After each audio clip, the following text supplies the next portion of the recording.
అంటే సుబ్రహ్మణ్య షష్ఠి రోజు సుబ్రహ్మణ్య స్వామిని ఎలా పూజించాలంటే, మీ ఇంట్లో పూజ గదిలో 6 ముఖాలతో ఉన్న సుబ్రహ్మణ్య స్వామి ఫోటో పెట్టుకోవాలి.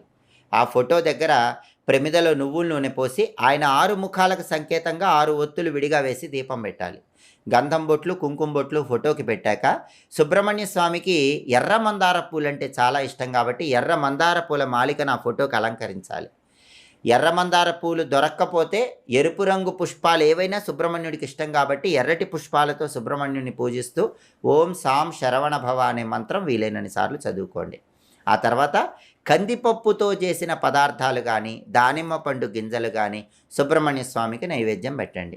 ఇలా పూజ చేసేటప్పుడు మీ జాతక చక్రాన్ని సుబ్రహ్మణ్య స్వామి ఫోటోలో ఆయన పాదాల చెంత ఉంచి పూజ చేసుకోండి. పూజ పూర్తయ్యాక ఆ జాతక చక్రం తీసి భద్రపరచుకోండి. మీ జాతక చక్రంలో ఉన్న దోషాలు దాదాపుగా సుబ్రహ్మణ్యుడి అనుగ్రహం వల్ల తగ్గింపజేసుకొని సమస్త శుభాలు